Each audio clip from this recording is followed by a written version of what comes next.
IBomma owner ఇమ్మాడి Ravi గురించి రకరకాల discussion నడుస్తున్నాయి. చాలా మంది మనలో అతన్ని సపోర్ట్ చేసే వాళ్ళు ఉన్నారు. దాని గురించి మాట్లాడడానికి వీడియో ఇప్పటి వరకు ఉన్నటువంటి ఇన్ఫర్మేషన్ బేస్ చేసుకుని ఇది చెప్తున్నాను. ఫర్దర్గా ఏదైనా ఇన్ఫో వస్తే దాని తర్వాత అప్డేట్ చేద్దాం.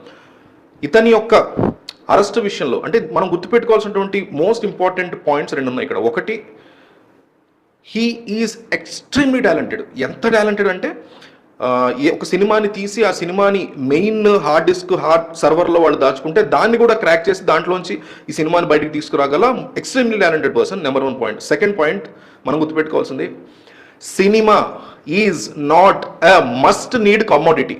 మనకి సినిమా లేకపోతే రోజు గడవడు అనేటువంటి కమోడిటీ కాదు. మనం ఇష్టంతో మాత్రమే సినిమాలు చూస్తున్నాం అనేది మనం గుర్తుపెట్టుకోవాలి. ఇవి 2 పాయింట్స్. ఇక్కడ నుంచి కథ చూస్తే ఇతని అకౌంట్లో దాదాపు 3 కోట్ల వరకు ఉందని చెప్పి ప్రైమరీ రిపోర్ట్స్, పోలీసు ఇస్తున్నటువంటి రిపోర్ట్స్. ఫర్దర్గా ఇంకెంత బయటపడతాయి లేదా ఇది అబద్ధం అంత వెళ్తుందా డిఫరెంట్ థింగ్. అందుకే ఆయన అప్డేట్ చేద్దాం దాని గురించి కంప్లీట్గా తెలిసిన తర్వాత. అయితే ఈ 3 కోట్లు ఇతనికి ఎక్కడి నుంచి వచ్చాయి? ఈ సినిమాని నేను రిలీజ్ చేయకుండా ఉంటాను అంటే బ్లాక్మెయిల్ చేస్తే వచ్చాయా? ఇతను రన్ చేసేటువంటి బెట్టింగ్ యాప్స్ వల్ల వచ్చాయి. ఇతను రన్ చేసేవి బెట్టింగ్ యాప్స్ అబ్బా, క్లియర్ కట్గా. మీరు దాన్ని ఏదో మీకు ఫ్రీగా పంచుతున్నాడు అన్నట్టు మాట్లాడడం చాలా వర్స్ట్గా ఉంటుంది. ఆల్రెడీ మన మీద ఓటీటీ కానీ మన మీద సినిమా రేట్లు పెంచి కానీ వాళ్ళు బిజినెస్ చేసుకుంటున్నారు.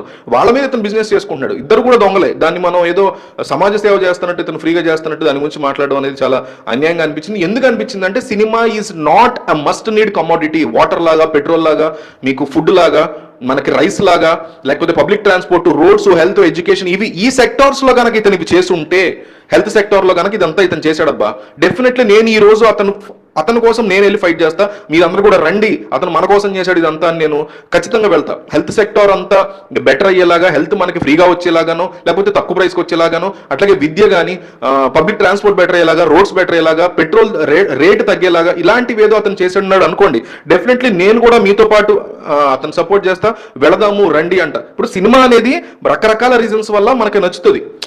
నాకు చిన్నప్పటి నుంచి ఒక హీరోకి ఇచ్చినటువంటి సినిమా పిచ్చి, నాకు ఆ హీరో అంటే ఇష్టం. నేను దాని తర్వాత వరల్డ్ సినిమా చూస్తాను. నేను అంతా నా పర్సనల్ థింగ్. సినిమా అనేది ఒక ఆర్ట్ ఫామ్ నుంచి బిజినెస్ ఫామ్ లోకి మారిపోయింది. మీకేదో హీరో నచ్చుతాడు, మీకేదో రీజన్స్ ఉంటే సినిమా చూస్తాం, అంతేగా. అది లేకపోతే మనం బతకలేమనేది ఏం కాదు కదా.